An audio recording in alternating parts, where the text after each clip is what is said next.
Oh, Father, you have saved us, brought healing through Jesus.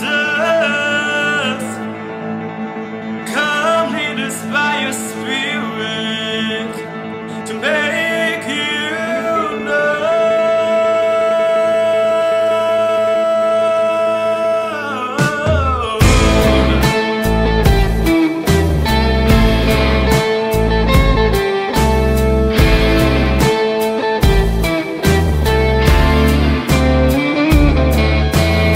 We're not children of slavery, but of the one who set us free. We're not defined by the sin we've caused, we know by what he's done. We're not children of slavery, but of the one who set us free. We're not defined by the sin we've caused, we are known by what he's done. Oh, Father, you have saved us, brought healing through Jesus. Come lead us by your Spirit to make you known, yeah.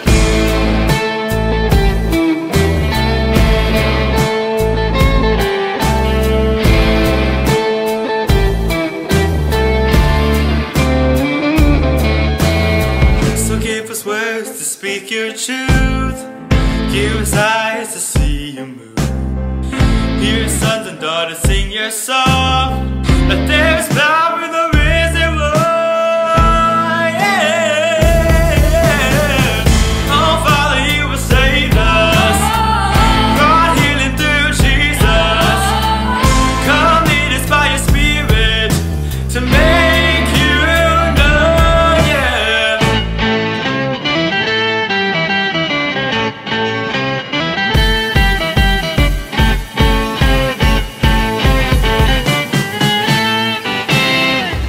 Oh, Father, you have saved us, brought healing through Jesus. Come lead us by your Spirit to make you known.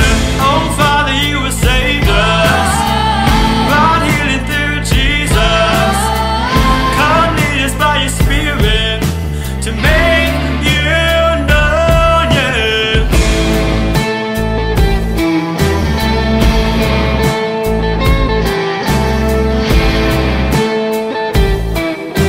To make you known, yeah.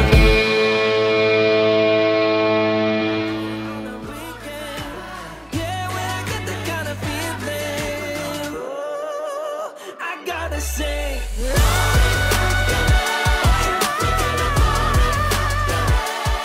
Hey GA, I'm Pastor Linda from the Vallejo Drive Church just across the street, and here are 3 things that you should know about me.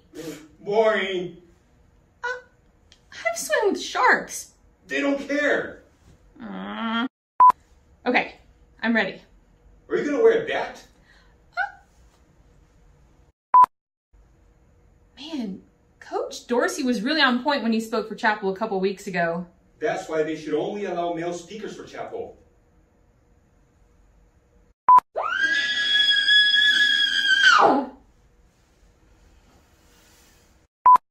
Hey Glendale Academy, I'm Pastor Linda from the Vallejo Drive Church just across the street. Friends, it has been 1 year, one whole entire year this week since the pandemic was first announced. Have you had moments this last year where you just wanted to scream? You know, those moments where you actually felt it in your body. Like you had this energy, you didn't know what to do, you felt confused, you can't concentrate, you just don't want to do this anymore kind of scream. Well, if you have, you're not alone. Have you seen the video on TikTok about the Scream Game app? It's an app where there's this character and you have to speak softly to make the character move forward and scream to make it jump over the hurdles. Have you played it? There's also, have you seen this one? A web address. It's called lookslikeyounneediceland.com. I called it a web address. Oh my goodness.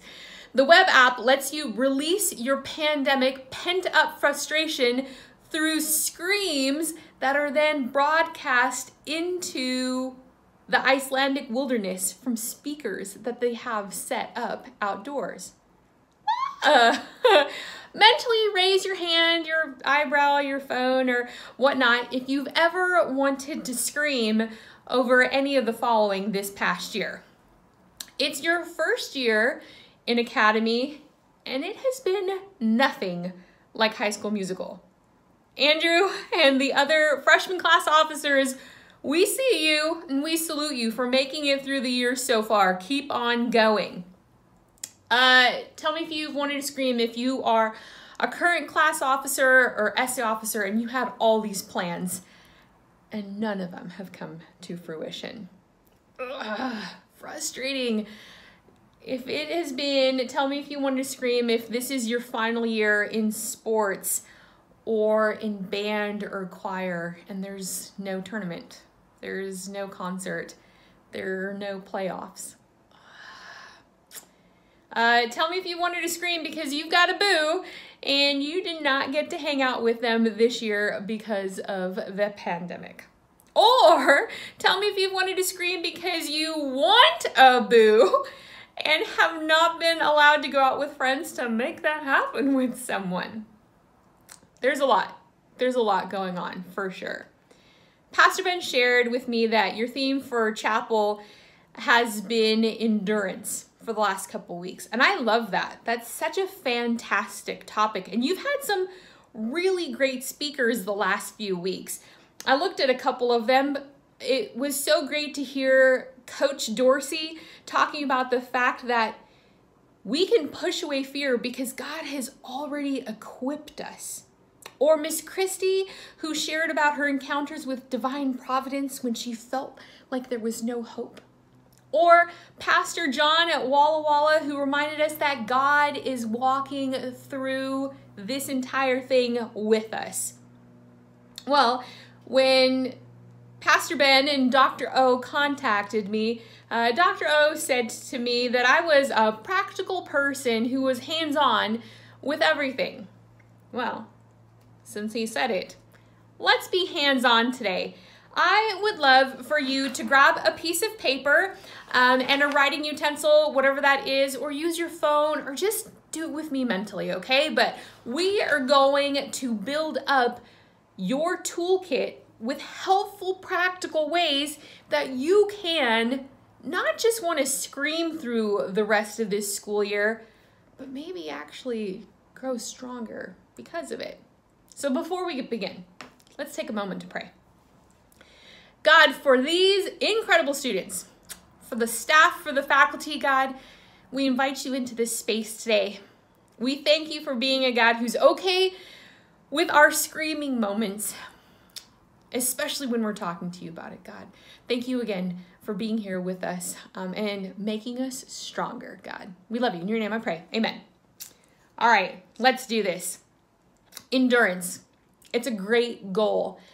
And when you think about the word today, I don't want you just to think about the definition of patiently waiting to get through something or waiting for something to happen to you, because endurance is actually an incredible trait, especially for athletes. You know this.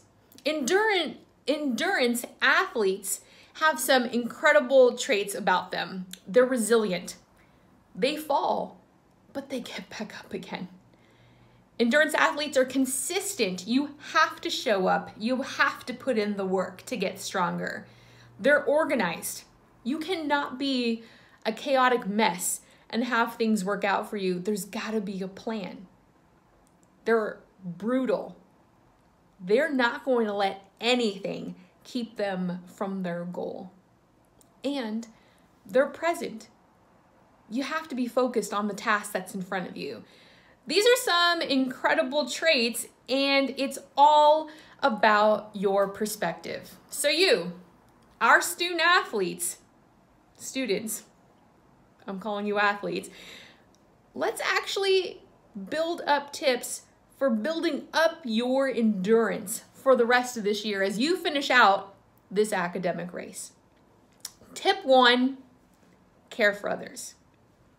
My first words are for the ladies here because it is Women's History Month. Ladies, you saw my intro, and I know you have, or unfortunately will have, male haters in your life at some point. Don't let anyone hold you back because you are smart.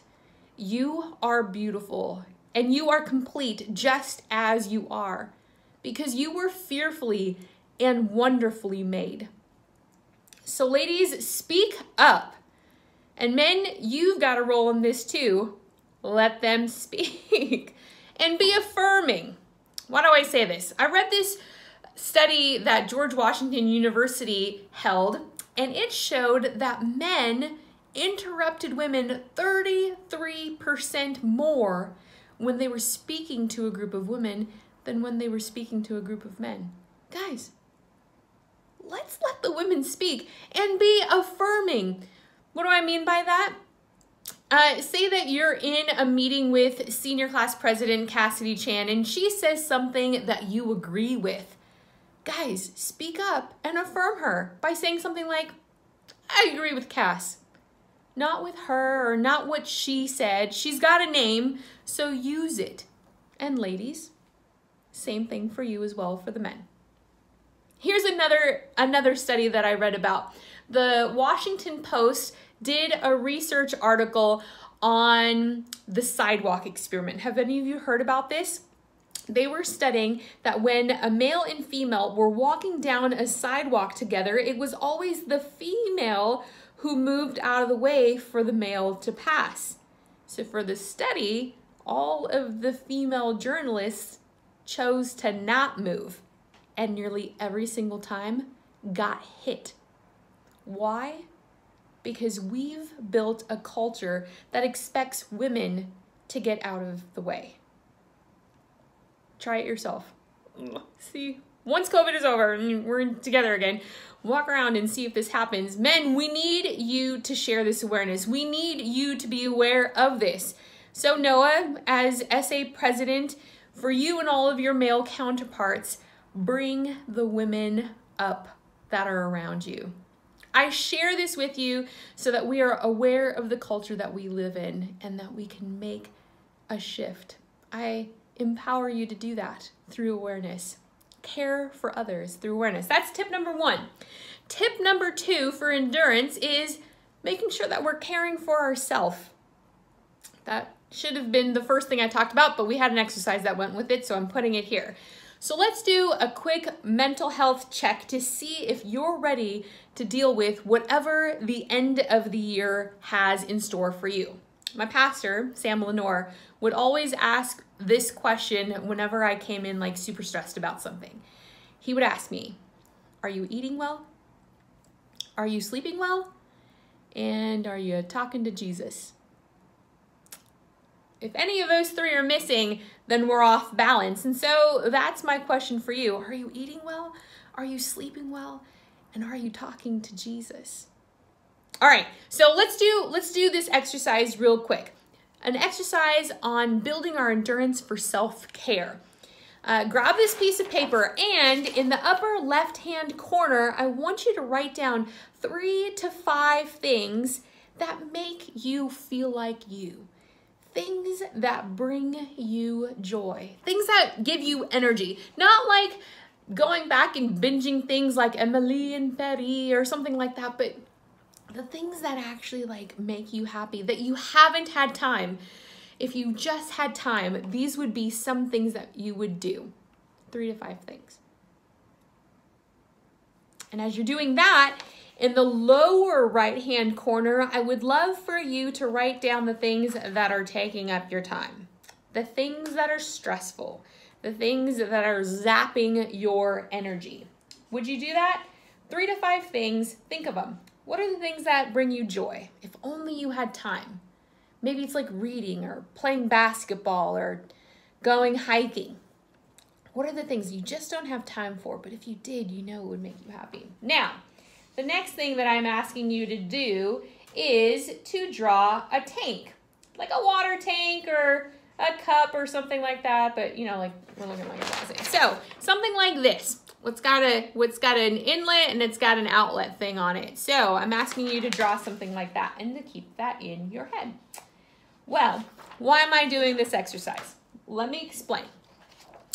This water tank is like your body.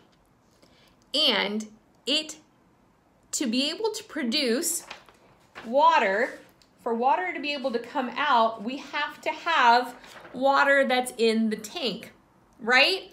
So these things that drain us are the items that we have to do, like homework, like work, like everything else that might be on your list. These are the things that we have to do in life, the things that drain us.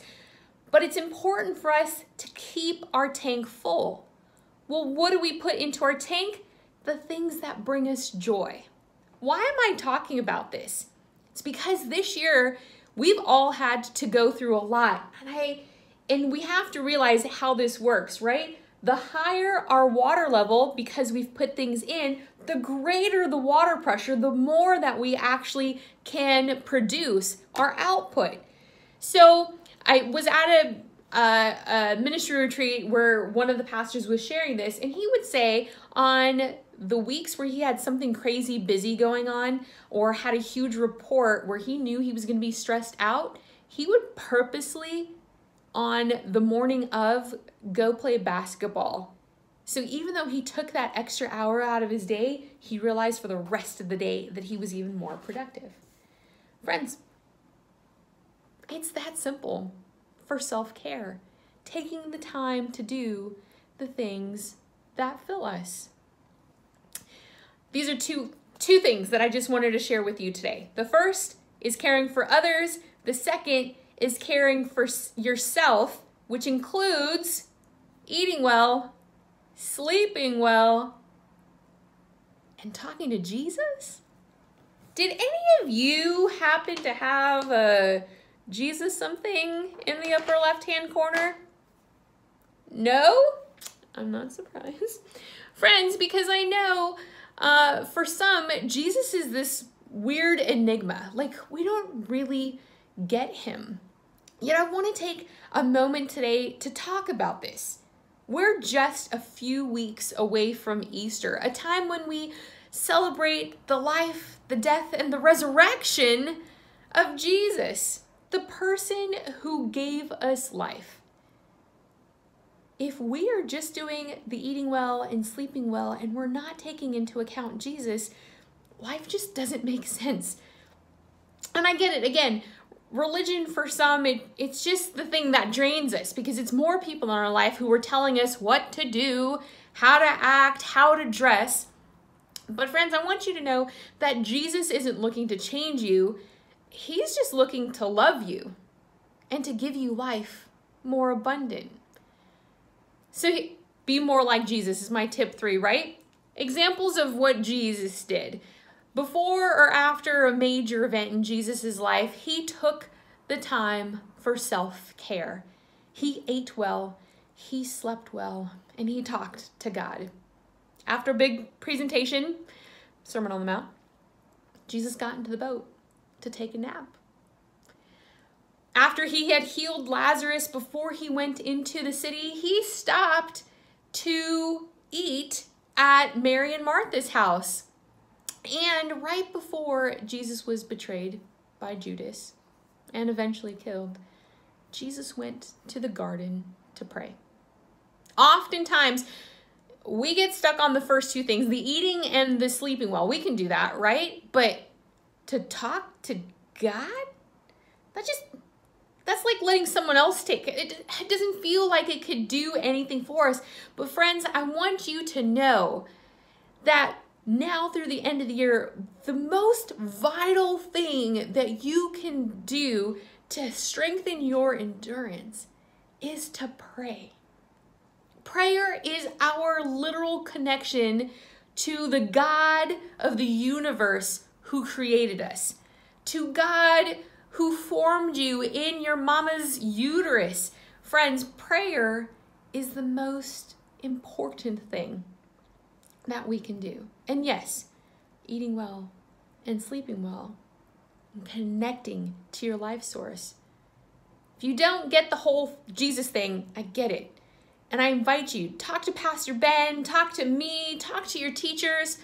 We're here for you. Friends, eat well, sleep well, and talk to Jesus.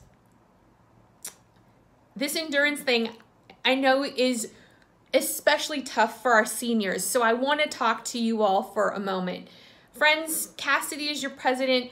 I get it. Just a little bit of what you're going through. Because last year, I was part of the class of 2020 in my master's program and the president for the entire divinity school. And I had so many plans. The officers and I, we got a new space. We started our social media. We had events and food.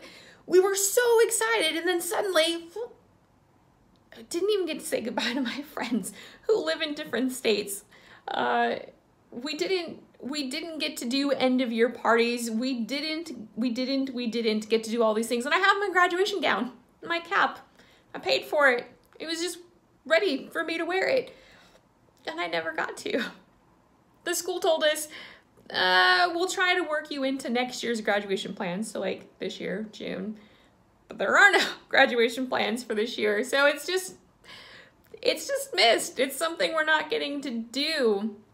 But friends, I know this is not the way that you wanted to end your incredible milestone. And it is.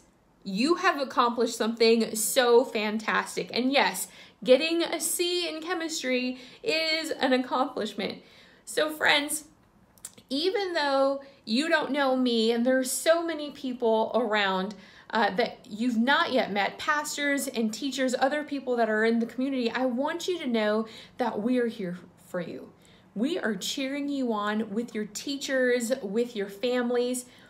And there's an article that I read, and I just wanted to share it with you because it reflects how we feel. So for all of the things that we can't do and won't be able to do this year, seniors, here's what we will do. We will advocate for you and cheer you on while you also advocate for yourselves. We will celebrate you in every way possible. We will be available. We will be mindful of your mental health. We will support you as you make the tricky decisions for your future. We will learn alongside you. We will not throw away the rest of this year with you, and we will look forward with and for you. Class of 2021, I know there's a lot. Final banquet, final concerts, junior, senior Bible conference, senior class trip. There's just so many things that we look forward to. And we're sorry that some of the things didn't happen. But as sorry as we are, there are things that we are more. We are proud of you. We are inspired by you, and we are hopeful for you. We would not have chosen this year for you, for any of you, but this year or any other year, I want you to know this: we will always choose you. Seniors, we choose you. Juniors, we choose you. Sophomores, we choose you. Freshmen, we choose you. For another 3 years, we choose you. And I'm not just giving you lip service. I'm serious. If you need to come scream to endure the rest of this school year, Pastor Ben's got my info. Go ahead, message me your favorite Starbucks drink and come on over to the church and we'll scream together. Bring friends. Maybe we'll set up a big screen and we'll do the app together. Glendale, you're getting stronger. You can and you are enduring this. Just remember to eat well, to sleep well, and to talk to Jesus. And he will, and he is seeing you through. Friends, that's my blessing. That's my prayer for you today. Good morning. Wake up, wake. Wake up, wake.